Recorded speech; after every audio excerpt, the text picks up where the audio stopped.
So there's a lot that I want to talk to you guys today about. There's a comment from August that really kind of kicked this thought process off in my head. And so I really kind of wanted to take time and kind of break down some of the questions that I had to ask myself based off of August's comment here that we'll read in just a second. But the TLDR, for those of you who don't know kind of the history, what this is coming from, I posted a reaction video to Kojak's The New World Hates Its Players video. Now, I'm definitely defending New World in that case, but I also am an avid Final Fantasy XIV player. I said some things in that video that I want to explore in another video. Seems a lot of fervor was kicked up regarding MMORPGs, and I hope to explore that in a future video here on this channel here in the next day or two. So if you haven't subscribed already and you're interested in that, hit that subscribe button. It's free to do so. You can always unsubscribe later, and if you already are subscribed, welcome back, you beautiful legend.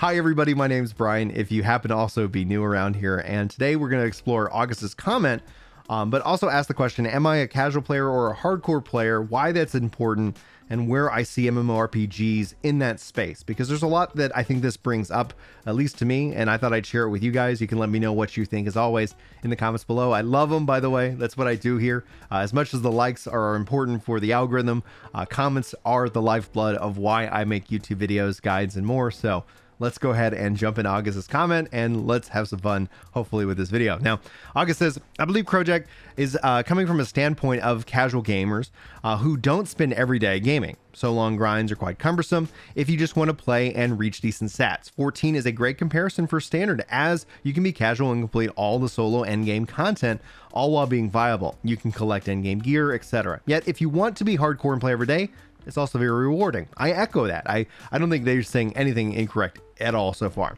Leveling, gearing up, multiple jobs, etc. I don't think that he is arguing that these grinds are poorly designed in New World, as grind design goes, but rather that the grind existing at all as a requirement. My reaction is that you are reacting to a video trying to prove different points in a grander scale.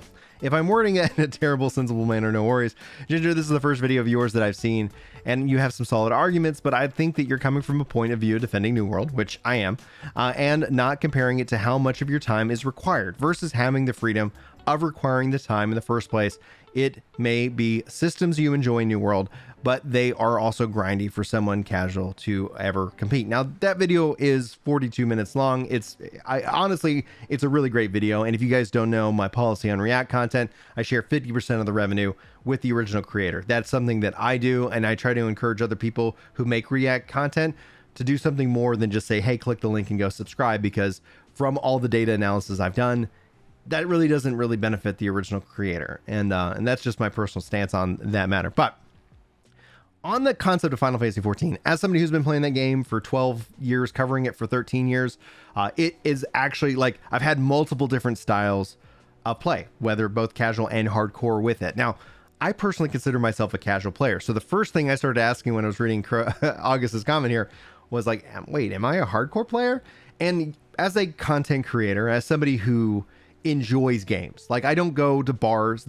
Streaming with you guys is my bar time. So when you guys come and hang out and voice chat and we're all just laughing and making jokes, like that's my equivalent of going to a bar. I just don't do bars.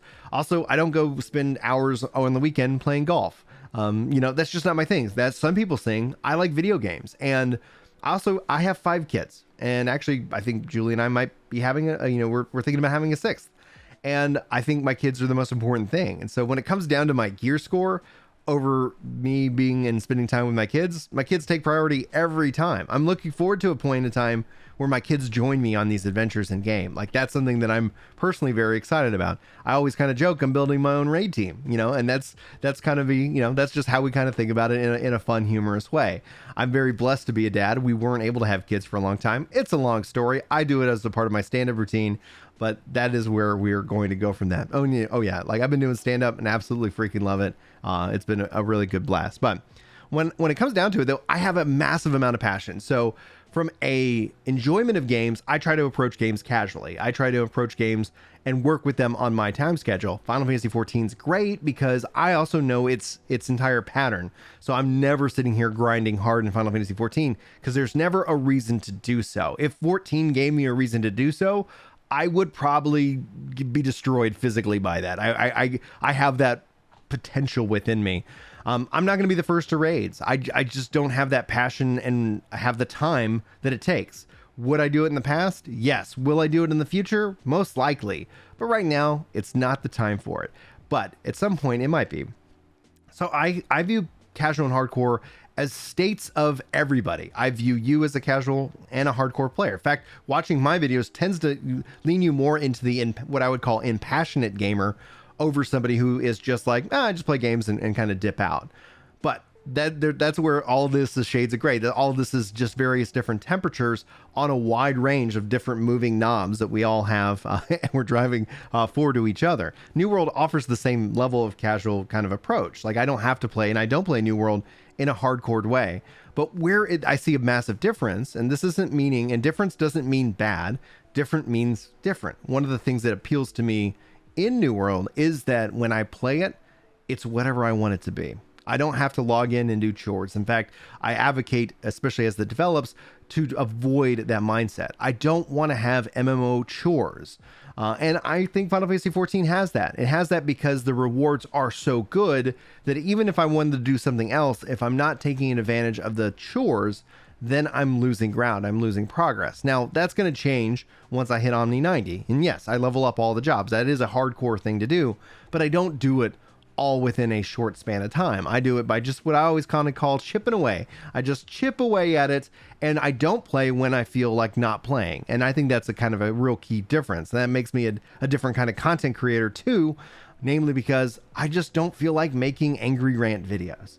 But that is a part of the cycle, as I bump the mic. That is the part of the content cycle that I look at and I meme on.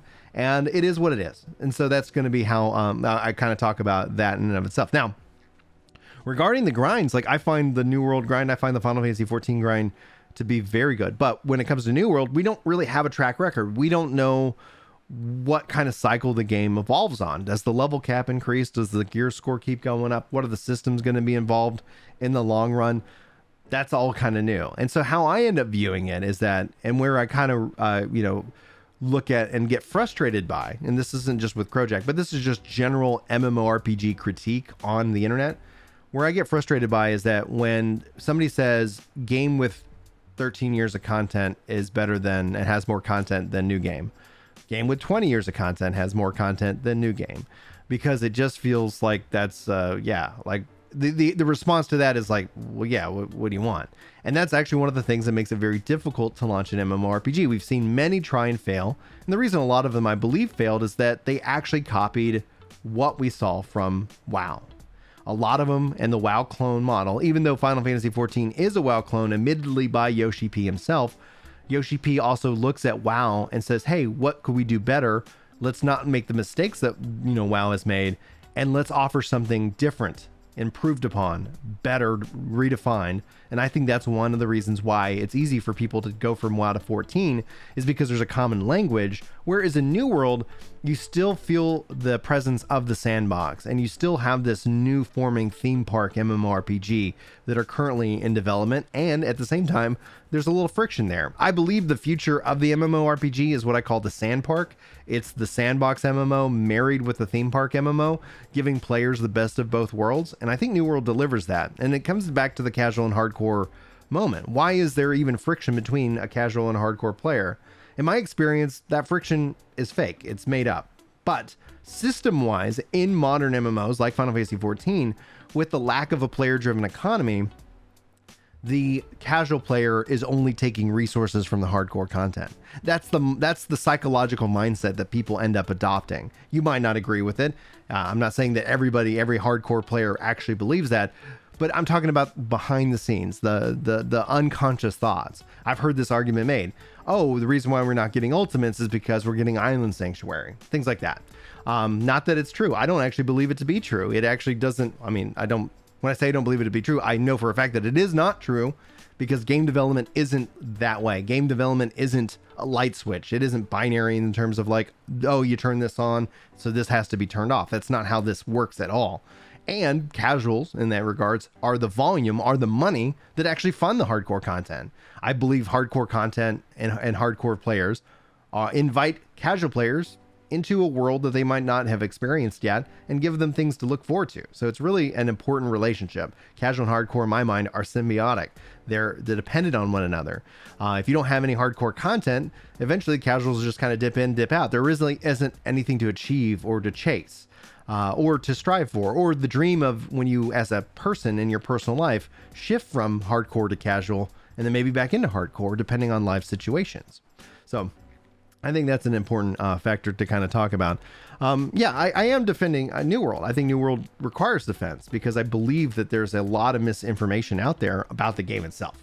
I think essentially if you actively check out the game, you're going to see that they're following the Final Fantasy XIV model. And I think that's actually really admirable. When you look at what 14 does better than anything else, Gaming Kinda, my friend Chris, who we share a channel called Work to Game on, he put out an incredible video, and I'll try to include a link to it in this.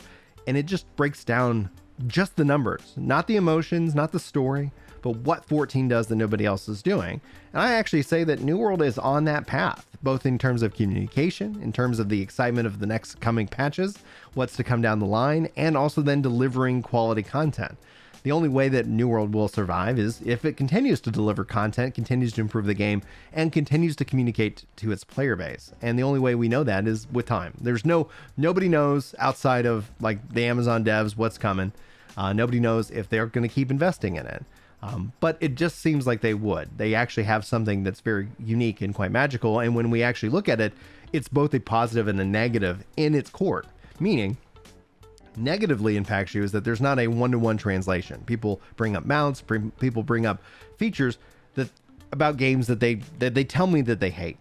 Right? They like, I'll say, oh, I hate this game so much. I spent 150,000 hours and or whatever in it, and then it's like, oh, but I want that in this game. And so what they really want is maybe not a one-to-one, but they want that familiarity, and at the same time that the magic and the exploration. And so New World has to continue to walk that tightrope to refine and redefine itself, because if it just makes itself a copy of 14 and New World, then why would you play New World? I mean, when I say New World, wow. Why would you play New World when you can go play the games that have a 20-year head start, a 15-year head start, a 10-year head start? And that's the problem of the MMO RPG genre as it exists today. And that's why we see less and less and less investment in the RPG and the MMO. And that's why for me personally, when I see people rooting against it, not saying Crojack's rooting against it, but when I see, and you can see them online, when you see them rooting against it, they're rooting against their own self-interest. They're rooting against the genre itself. And if the genre itself can't be sustainable, investment will go elsewhere, and thus you'll only end up having a handful of MMOs. And maybe that's not a bad thing. Like, you can let me know if you think that's a good thing or a bad thing, more or less MMOs, etc. I see MMOs shifting into seasonal, and that's something that 14 has established itself on. It has the season that are now like 4-month season long events where you have content, and then in 2 months you have more content, and then essentially then you start getting excited about the next round of it. So you don't really have much time to be mad about Final Fantasy XIV, where WoW gives you plenty of time to get mad about the content being with its inconsistent patch cycle. So I think consistency in its patch cycle is actually really important overall to the health of the player base active and the player base that are interactive, and deciding whether they want to dip in and dip out. But that kind of brings me to kind of summarizing and putting this all into kind of a package, right? Players are path of least resistance. Like 14 offers like the matchmaking system for dungeons. I believe there's actually a cost to those matchmaking systems in terms of the content, how it's designed, and the choices that you can bring in. You can't matchmake with the Blue Mage in Final Fantasy XIV as an example. Blue Mage being one of the key jobs that actually lets you pick and choose your build over a curated White Mage. White Mages all have the same set of skills. Matchmaking makes it easy, makes it possible, makes sure that everybody stepping into it is on even playing field, so you have a better experience, not necessarily better content. That's where you start to see the toxicity and strife come in with the harder content, because all of a sudden the game starts to ask more of you, where the dungeon system doesn't. So it does appeal to somebody who just wants to get in, run a couple of dungeons, and get out. And that's something it has over New World. Now, New World is making some changes in this regard, removing keys, adding in a group finder system, not matchmaking, but you can list things off. And I think that's a better, healthy approach. Same thing with 14. I would always encourage you to make listings for groups as opposed to just rolling the dice, because that's where you start to see things on Reddit and within the Final Fantasy XIV community pop into social media, where drama and frustration comes in, is because when you roll the dice, you might get good players, you might get crappy players. You never know what you're going to get, but you're willing to make that risk, or at least you think you are, until you actually get, until it works against you. New World will be an interesting thing to see, because as new and challenging content, PvP specifically, it can breathe and breed in that natural level toxicity. So that's something that we'll probably always have to deal with across video games regardless, because gamers are human. They're flawed individuals. We all are, right? But I think that's where it kind of comes down to in terms of the time request. I've said that New World actually delivers an end game at level 1 as opposed to at level 60. But people have been trained that the end game happens at level cap, and thus there's this mindset of you rush through the content rather than kind of experience the content. And in Final Fantasy's case, the content, a lot of it is the story. It takes you from point A to point B, and that's a really good thing. In New World, the content and the experience is actually more the world. I think the world is more interesting overall than my specific character role within it. And it's about discovery. And so every time I log in, I'm kind of making my own story. This is not saying that 14's bad and New World's good for doing this. It's saying that there's a difference between the games. And that's why I actually like them both equally and for different reasons. Same thing, I enjoy Destiny for what it can offer and what it can bring in, as opposed to what it takes away. Now, I think this is a lot impossible based off its business model. And this is the final thought I want to leave with you guys with today. That New World, because it does not require subscription, I don't feel it competes with Final Fantasy XIV in the way that some people express that it does. If you're going to play, 40 hours of video games a week and you got your subscription to Final Fantasy XIV, then by all means, that's awesome. But what I can do, especially as a longtime player, is that I don't. I will play 14 and get my value out of it each and every month when it suits me, as opposed to any particular grind. I know people constantly ask me for the various controller guides, and I continue to work on those out of passion, because I think they're important and they help people enjoy this game that I love so much. But then shifting this back into New World is that, I find New World incredibly relaxing, incredibly casual, incredibly inviting, to the point where, it doesn't compete for my time over 14, because I'm not feeling like I have to get a certain value out of it each month. I don't have to log in each month. And it's that I don't have to, but I want to, that makes every time I play New World an enjoyable experience, whether I'm just fishing or whether I'm doing dungeons with you guys or we're doing open world dungeons. I think that's an important aspect. And so I'm going to defend New World. I think it's a beautiful game. I think Final Fantasy XIV is a beautiful game. And I just, I think that when it comes down to it, like I said, 14's got more content. But these arguments that people are leveraging against New World are the same arguments that I've heard them leverage against Guild Wars, ESO, Final Fantasy XIV, both 1.0 and 2.0. And I just hear these over and over again. And the only solution is more time, is just keep doing the work. Look at what Final Fantasy XIV has mastered, and it's the patch cycle. Anyway, I thought I'd sit down and talk to you guys today. Hopefully you enjoyed this video. Looking forward to your thoughts and your feedback, and hopefully you guys look forward to some other videos that I'm working on here on the channel, especially as it relates to Ms. 14 and MMO. That would seem to be a big one that was coming up, and I think I have a great video and presentation for that here in the coming I'm gonna say weeks, but hopefully days. We'll see. Anyway, thanks guys for joining me. Hopefully you have a wonderful day. Hopefully I'll see you in my next video, but until then, take care. Yeah. It's time to chill out on the couch and read some comments. That's right. You know me when it comes to Destiny. I'm off with a clan, and I'm glad you're feeling better. Oh yeah.